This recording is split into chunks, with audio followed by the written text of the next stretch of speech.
इस सभा में बाबा साहब अम्बेडकर के पुण्यतिथि के अवसर पर श्रद्धांजलि सभा में उपस्थित चंपारण के सपूत पूरे जिला में अलख जगाने वाले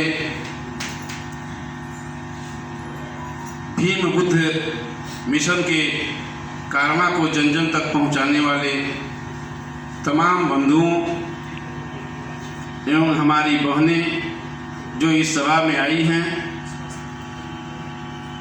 बाबा साहब अम्बेडकर को श्रद्धांजलि देते हुए आपको मैं धन्यवाद देता हूं, अभिनंदन करता हूं, वंदन करता हूं। मित्रों, साथियों,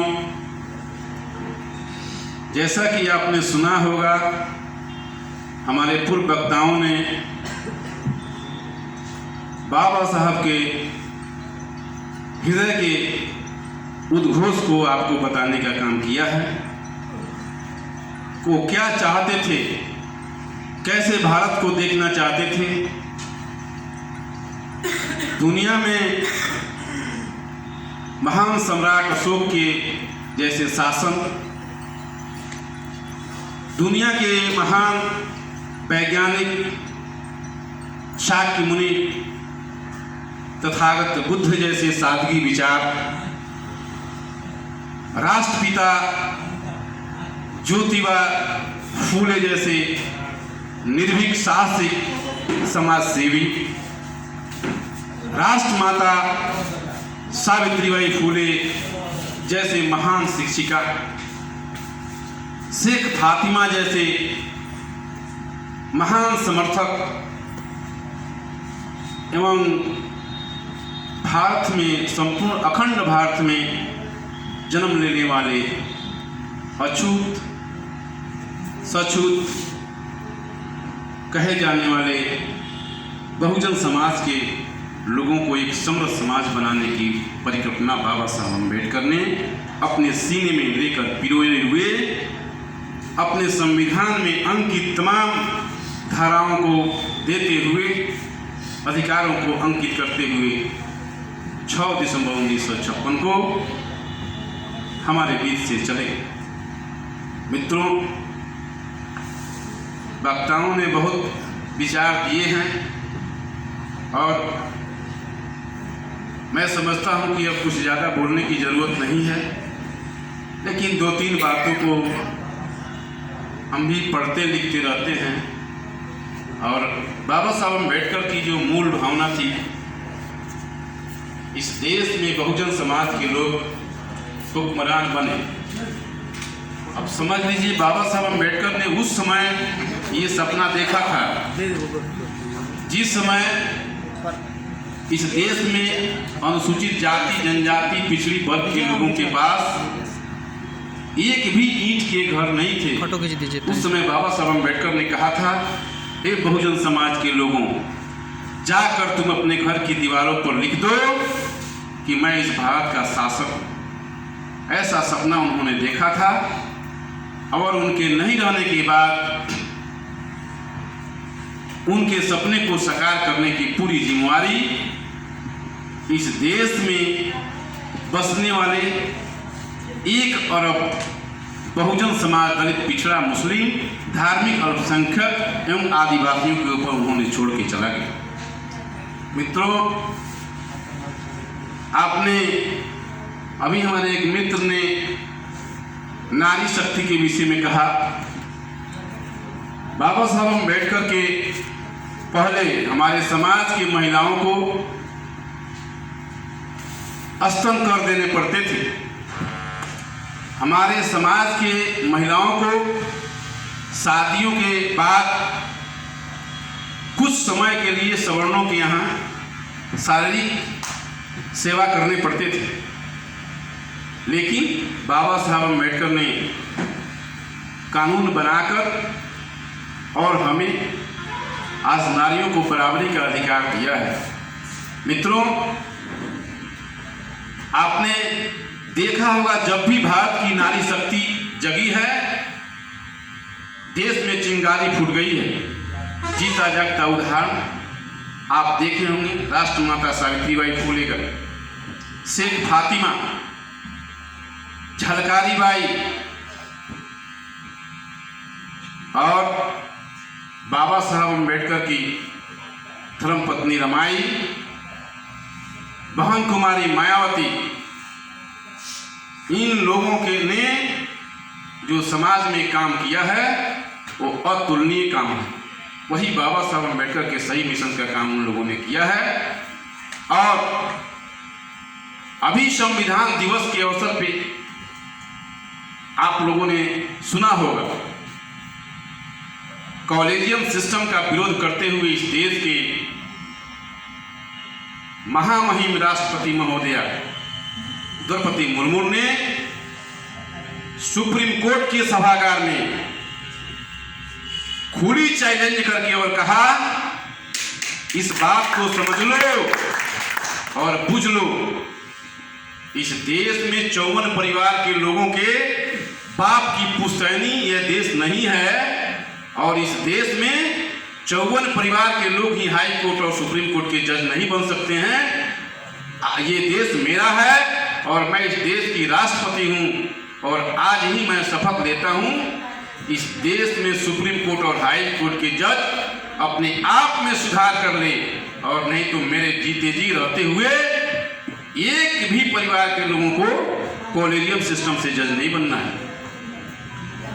सुप्रीम कोर्ट का जज जिसके डर से हमारे लोग कांपते हैं, आपके समाज की एक महिला ने उसको इस तरह की व्यवस्था किया था, आप टीवी पर देखिए, उसके यूट्यूब पर लेकर के उसकी हवा निकल गई थी और सुप्रीम कोर्ट के जज डर से थर थर कांप रहा था। ऐसी आपकी समाज की महिलाएं निर्णय लेती हैं। दूसरी बात, बाबा साहब अम्बेडकर ने जो प्रतिनिधित्व की व्यवस्था किया,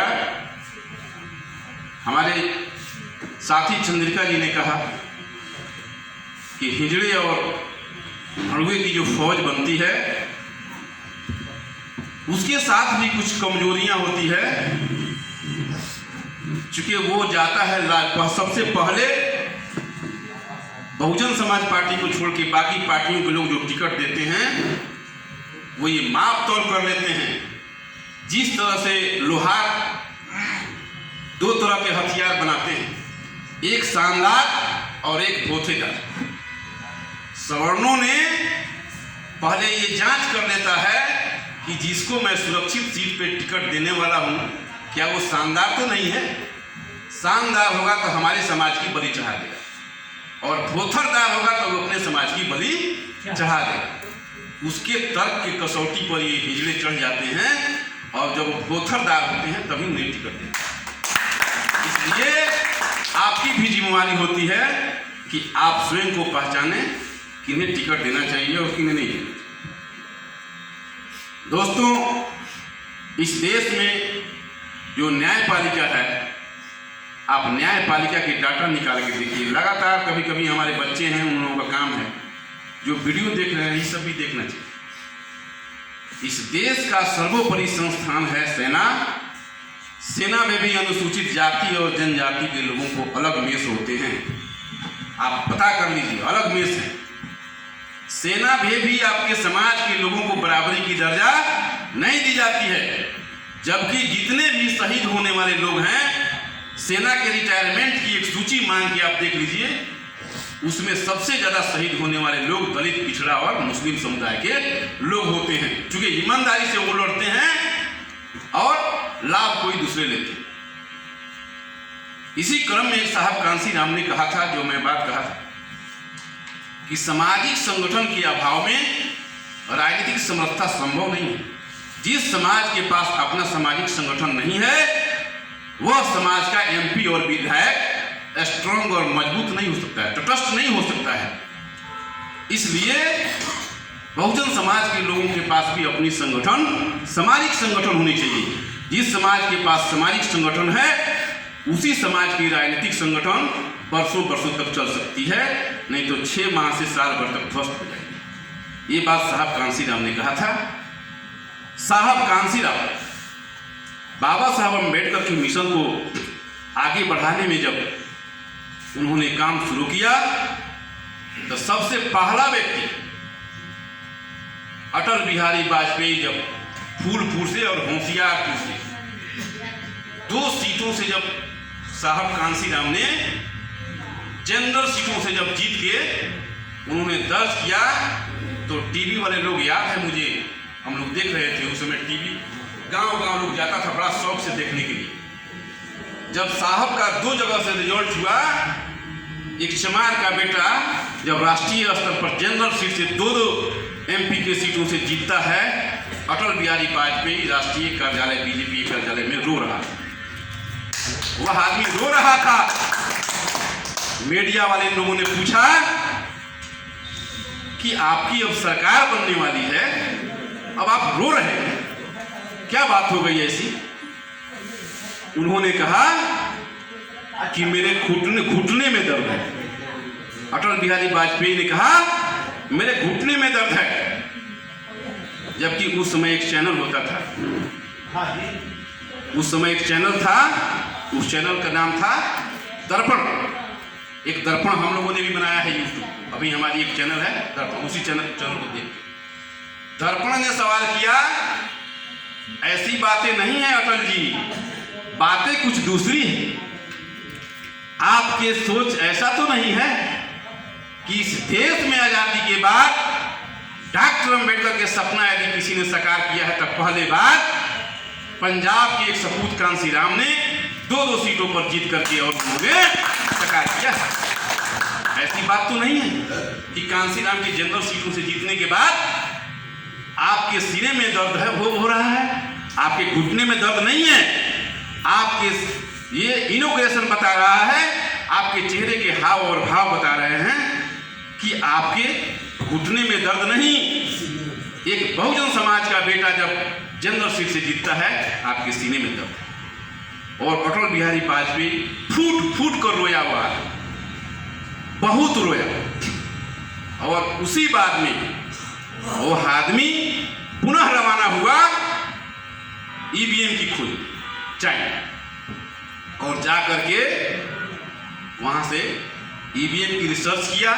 और आने के बाद आप अभी आज ही मानिएगा सर्च, पहले बार अटल बिहारी वाजपेयी ने भारतीय संसद में EVM का मांग किया कि अब बहुजन समाज में तेली तपोली कलवार सुनार लोहार चमार मुसहर नस्तर धोबी पारसी तत्वा ताती का वोट लूटे नहीं जा सकते हैं, पीटे नहीं जा सकते हैं। ये कांसीराम जगा करके और सब लोगों को वोट के प्रति सजग कर रहा है।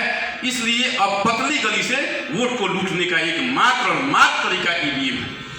और उसने इस व्यवस्था को परिवर्तन करने के लिए, बहुजन समाज के लोगों को सत्ता से दूर करने के लिए, वह आदमी ने पहले बार संसद में मांग किया कि बहुत लिटिगेशन हो रहे हैं, चुनाव में महीनों लग जा रहे हैं, इसलिए हम भारत के संसद में आवेदन कर रहे हैं कि जल्दी से जल्दी चुनाव कराने के लिए, कम समय में चुनाव कराने के लिए EVM के इस्तेमाल के लिए चाइना से एक्सपर्ट मंगा करके और मेरे देश में भी ये EVM से चुनाव हो।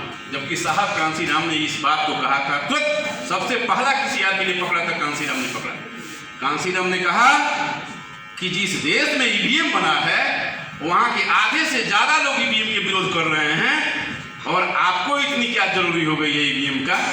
इसके बाद भी चूंकि बसपा के पास 4 सांसद थे, विरोध सफल नहीं हुआ और EVM लागू हो गया। इसका फलस्वरूप हमारे लोग आज चिल्ला रहे हैं, वोट हम हाथी को देते हैं, वोट हम RJD को देते हैं, वोट हम विभिन्न पार्टियों को देते हैं, लेकिन जीत कांग्रेस और भाजपा की होती है। तो ये सभी समझने की बात है। समान सीटों की बात आपने सुना होगा। आज के डेट में जब ये बात पता लगा कि भाई अब बहुजन समाज के लोग सर बहुत ज़्यादा हो गया, तो बहुजन समाज के लोग धीरे धीरे इस बातों से सजग होते जा रहे हैं। एक युक्ति मैं और बताऊंगा एक हम लोगों के गुरुवर जी हैं रविंद्र सिंह बोस जी की और हमारे, चूँकि बाकी लोग तो उनसे दीक्षित नहीं हुआ है, विमल कीर्ति जी महाराज। तो यहाँ एक रविंद्र सिंह बौद्ध के पोते का जन्मदिन था, इन्होंने मुझे भेज दिया, कहा कि जाइए सुभाष भाई और विमल कीर्ति जी महाराज को बुला के लाइए। तब मैं गया, लौट के आ रहे थे तो रास्ते में मैं उनसे एक सवाल किया कि सर हम लोग लाख प्रयास कर रहे हैं लेकिन हमारे लोग, हम लोग समझाते हैं और वो लोग सुन लेते हैं और फिर वही काम करते हैं। विमल कीर्ति जी महाराज ने कहा, जानते हो इस बात की क्या कारण है? जिस समय बृहदत्त और पुष्पमेध की जो घटना घटती है उस समय से मनुवाद के लोगों ने, ब्राह्मणों ने इस तरह से भयभीत कर दिया है और इनके दिमाग को इस तरह से कुचल दिया है। 2500 वर्ष लगे हैं उनके गुलाम होने में, ठीक 2500 वर्ष लगेंगे उनको वहां तक पहुंचने में। इसलिए निराश नहीं होना है, निराश नहीं होना है और निरंतर चलते रहना है। और एक बात अपने समाज के लोगों को बताना है, जो सवर्ण कह रहे हैं कि आरक्षण से देश बर्बाद हो रहा है, उन्हें एक चीज मात्र बता देना कि 4500 वर्षों से तुम आरक्षण लेकर के मलाई चाह रहे हो तो कम से कम 50 साल पर क्यों चिल्ला रहे हो? कम से कम 100 साल भी तो हमें इसकी लाभ लेने दो, फिर मैं तुम्हें औकात बता दूंगा कि तुम बड़ा कि मैं बड़ा। ये विमल कीर्ति जी महाराज ने इस बात को कहा।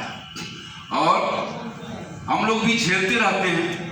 कुछ मित्र लोगों को लगता भी है कभी कभी कि सुभाष जी बहुत अटपटा बोलते हैं, लेकिन आप महापुरुषों को, जीवनी को पढ़िए। हम लोग तो महापुरुष नहीं है, हम लोग हैं ही क्या, छोटा एक कीड़ी मकोड़े के जैसे लोग।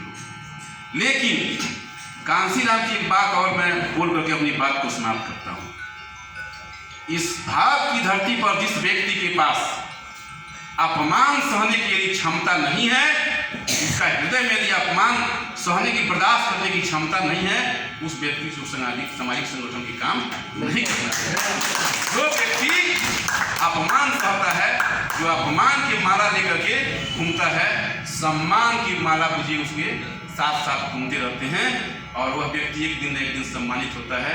आप लोगों ने हमारी बात को बहुत शांति से सुना, इसके लिए आप लोगों को एक बार पुनः मैं इस श्रद्धांजलि सभा में हार्दिक वंदन एवं अभिनंदन करते हुए आपको नमो बुद्धाय, जय भीम, जय इंसान, जय विज्ञान।